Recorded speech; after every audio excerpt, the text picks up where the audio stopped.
Welcome to the Observe Day podcast, the show where we celebrate the days that matter. From holidays to meaningful observances, we bring you inspiring conversations, stories, and ideas to make each day count. Whether it's raising awareness, learning something new, or simply sparking joy, this is your space to explore the calendar in a whole new way. I'm your host, Wisdom Okonkwo, and I'm excited to share today's observance with you. Let's dive in. Today, we celebrate National Read a New Book Month by welcoming a remarkable guest, Stephanie Jordan. She's the author of Believing in Boundaries, The Depth, Tsunami, and a Dose of Reality, and also the our latest book, uh, The Narcissist Bride of Christ. I'm glad I remembered the name. Beyond being an author, Stephanie is a teacher, speaker, publisher, artist, and mother of five. She has lived through widowhood, remarriage, domestic violence survivor, and the daily beauty and the chaos of raising children, all while leaning deeply on her faith in Jesus. With indomitable, wow, I like that word, courage, Stephanie inspires others to set healthy boundaries, embrace God's faithfulness, and find joy even in life's trials. Today we'll talk about books that transform us, how our own writing journey began, and why picking up a new book this month could change your life. Welcome to the podcast, Stephanie. Thank you for having me. I'm so glad to be here. Yeah, September is National Read a New Book Month. What does this holiday mean to you as both a writer and a reader? So I think reading, it enlarges your world, right? You get to know characters or even maybe real people that you never may meet in person. But through reading their stories and their books, you actually get to get a glimpse into their life. And so I think it just broadens your horizon to life as a whole and world experiences, and it feeds your brain. Yeah. Outside of your own book, what book would you say influenced your life or faith greatly? So there's a book called Crazy Love by Francis Chan Okay. that was very impactful for me. But I think probably my favorite book of all time. I cried so much during this book. It's called Murder, Motherhood, and Miraculous Grace. Wow. It is a true story and it is so powerful. It is so powerful. Wow. I see the way your eyes light up when you talk about the book. So I believe you. I will definitely look to get to to get in my hands on that book so I can see if you saying the truth. Yeah, Wow. you'll have to let me know after you read it. Yeah. You've written Believing in Boundaries and the Dead Tsunami. What inspired you to turn your own life trials into books? So really it was a God-given call. I have been a hairstylist for 27 years and I've always written my whole life. I would write poems and songs and all this sort of stuff. And I put a dose of reality out back in 2011. And then I didn't write any books again until 2020. And God told me to close my salon storefront and start writing. And I was like, how do you eat like that? I still don't have that answer, Uh, but they just started pouring out of me. But boundaries was like a 20-year journey for me in life and how to set boundaries and what they are. And so that book just talks about my journey with boundaries and then what they are and how to apply them to your life. And then the death tsunami is my widowhood journey for when my husband passed away. And that one was the hardest for me to write. It's the so hardest sorry for, to hear that. thank you. It's the hardest Um, to even like promote because I cry. yeah. You mentioned um why you switched from you closed the salon and you said the story so fast and I'm like, wait, hold on. What about this gap? What happened here? Right? What was you did mention, of course, we have to eat. That's very important. uh, Yes. what was the switch like, and what took the place of the salon business you were running? So, I kept doing hair.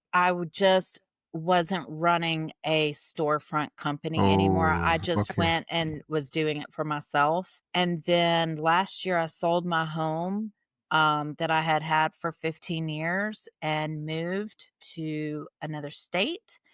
And I've just been pursuing my writing this year. And so We're living on a budget. Yeah. Wow. Wow. Your story is quite inspiring. And Thank this you. is you, of course, you already know this, but it is, right? Um, Yeah. you've written 3 books, right? 4 total, but 3 in Okay. the last since 2020, yeah. Okay. For someone new to your work, where would you suggest they start reading and why? Well, that's a good question. Mm, if you wanna get to know some of my personal story, and if you are struggling with grief, definitely start with the Death Tsunami. Hmm. But if you just want a good challenge, start with the Narcissistic Bride of Christ. Okay. Before we dive deeper, I'd love to invite you to join the Observe Day newsletter. Every week, I send you highlights of upcoming observances, creative ways to celebrate, and behind the scenes extras from the shows. It's the perfect way to stay inspired and never miss a meaningful moment. Sign up today at observeday.com/join. That is observeday.com/join. Now, let's get back to the conversation. Okay. Okay. Oh, thanks for giving us those options. Yeah, one of the key things you said on your profile is complex relationships are my specialty. How has writing helped you process and teach through those experiences? Well, that's a good question. So, I feel like because I've lived through a lot of complex situations relationally, when I'm writing about them, I try and express like what I went through so the reader feels related to. I always try and think about like what would I need if I was reading this book about this situation. So that's kind of Mm, what I try and go by when I'm thinking through and sharing. yeah. Well, yeah. I like us to talk about your book on boundaries. Yes. I'm guessing that's your first book, right? Yeah, well, second technically because The Dose of Reality came out in 2011, but my first uh, one since 2020, yes. okay. Okay. The reason I'm laughing is I felt like I asked you, well, who is your first love? It's a That's good why I'm q laughing. Yes. I did not ask the question. I didn't ask that question. I just said, but I'm just saying that I felt like that's what I asked in regards of the book. Um, why are boundaries so important in a world where so many people struggle with saying no? Oh, so, toxic is such a big word today, right? Everybody says everybody's Yeah, toxic all the time. yeah, And toxic, I toxic. don't really believe that people are toxic. I believe that they just don't understand boundaries, which is where I Mm, end and they begin. And then there's the space of grace between. hmm. I end and they begin, then there's a space of grace. So that's like the gray line. If you cross that part, there'll be war. Yes. Yes, exactly. Uh, wow. Yeah, I feel like. Do you have an example for us? Okay, so I'll give you a physical example and then a relational example. How's that? Okay. Okay. Thank you. Okay, so a physical example is nobody really thinks anything awkward about a backyard fence, or a fence around a house protecting the house, right? They're like, "Oh, of course, they have a fence protecting their house." And you people know not to cross the fence. Well, if they cross the fence and it's unwelcome, they usually call the police Yeah. because they crossed a physical boundary, right? So we understand physical boundaries. Relational boundaries are a little bit harder. So I'm going to give you something super simple. Okay. Um, Say that you have a buddy that you hang out with fairly regularly and you go out to eat and you get to the place and your buddy knew y'all were going out to eat and you get there and they're like, "Oh, sorry, I don't have any money." Well, that's a boundary crossed because they didn't communicate with you ahead of Ahead of time time. that they wanted you to pay for them. And what most people do in that space of grace, right? They don't say, "Okay, well, I'm not paying for you." Right? That's where I end. I'm not paying for you. And where they begin is they don't have the money to pay for themselves. So the space of grace, now you have a choice. You can either say, I will pay for you this one time, but in the future, I will not pay for you. That gives grace. Or if you've had to discuss that with them before, Okay. then you would say, I'm sorry if you remember, we went through this one time before, and I told you that if you didn't communicate with me, I'm not going to pay. So you kept your boundary and you kept that space of grace. And that is where relationship stays safely. Now, if they keep crossing that boundary and three times in, they still don't have money, well, then you have to set a firmer boundary and say, I'm sorry, I'm not going out to eat with you anymore because you don't come prepared. Okay. That was what was it? What example was that? Physical or relation? So that's relational. And the Okay. fence was the physical. Oh, okay. Because I like, yeah, I like, I make sure I get it intact.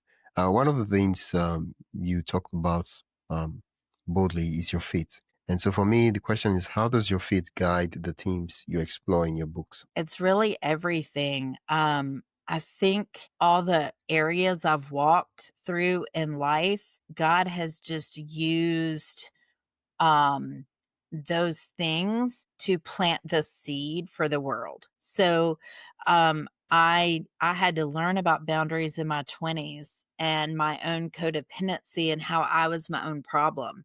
And so Yeah, 20 years later I wrote a book about it, yeah, and so it's like he's taken nuggets out of my life and then used them to plant seeds. yeah, yeah. Well, I'm really glad that you got around to writing the book. And so far, I did ask you for a recommendation about the book. If someone was to pick any of your books, any of them, what do you hope they would, after reading the book, what do you hope they would leave with? First, I hope they will leave super encouraged with whatever topic they're reading, is that they'll be encouraged to be able to apply it to their own lives. And secondly, that they fall in love with God a little bit more. Yeah. Well, one of the things that I noticed about your profile is you're a mother of five, a widow Mhm. turned remarried wife, and a business owner. How do you make time for reading and writing? That's a lot. I'm mostly a night owl, so I do most of that at night. But I really have to remind myself that reading is important. Like, we see reading a lot of times as like, if I have the time to fit it in, I need to read. Where I see reading as like, I need to do this for my brain, for my mind, Yeah, for like, I find it to be equally as important as cooking dinner. It's feeding that brain. yeah. I'm about to get that part because uh, you ride your own motorcycle, right? I was about to say bicycle. Yes.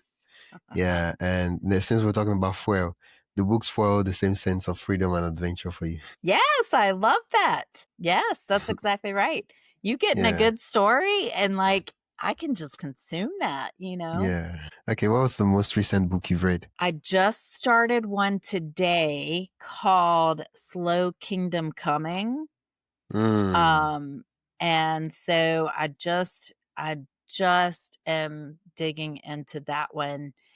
And uh the one I just finished up, well, I didn't finish it all the way. I'm about halfway through, was it's called The 12 Powerful Women of the Bible. And so I'm kind of reading both of them a little bit different at different times. Oh, okay. Simon, can you read this and then you continue with this and then you read this and then you read this so that Yeah. I like that. Okay. If listeners commit to reading one new book this month, what kind of book would you encourage them to choose? Um I really think the Believing in Boundaries is a good choice, especially as a startup book. Um because it's a lot of life practical, like, you can apply that whether you believe in Jesus or not, right? Like, Yeah, yeah. you can apply that across the board to any sort of person, relationship, whatever. It's a good all around book. Thanks for that recommendation. Um, on every episode, I like to play a game with my guest. It's a very Oh. fun. Simple game. I like to call it the lightning round, right? I ask All right. sets of quick and fun questions, and my guests will respond with quick and fun answers. All right, let's do it. You ready? I think so.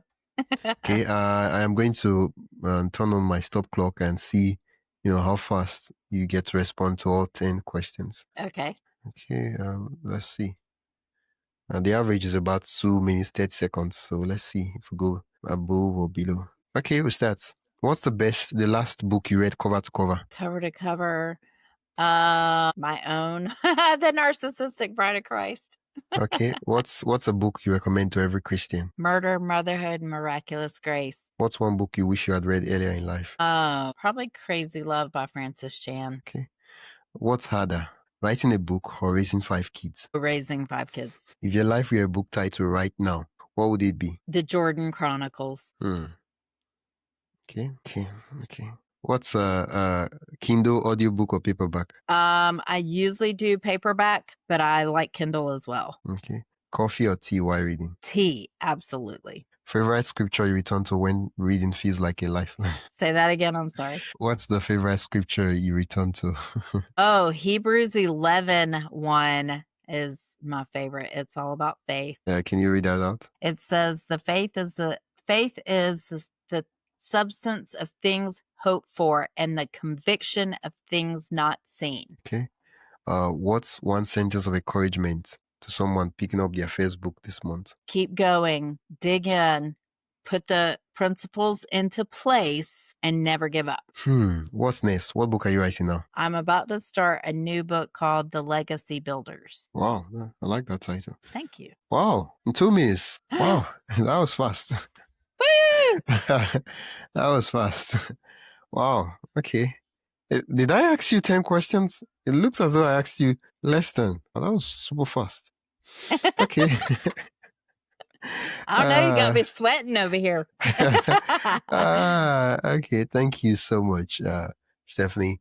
Where can listeners learn more about the work you do and also the books and connect with you? Yeah, so my website, www.thestephaniejordan.com, and I'm on all the socials at @thestephaniejordan. So, and I have a YouTube where I do lots of biblical teaching. So come join me. Yeah, well, thank you so much. It's been a pleasure and a delight chatting with you. Yes, thank you. So glad to be here. I appreciate you. That's it for today's episode of the Observe Day podcast. Thank you for spending your time with us as we explore today's observance. If you enjoyed this episode, be sure to subscribe wherever you listen to podcasts and share it with a friend who'd love to celebrate life's special days too. Don't forget to join the newsletter at observeday.com/join for more observance stories, tips, and updates. Until next time, keep finding meaning in every day.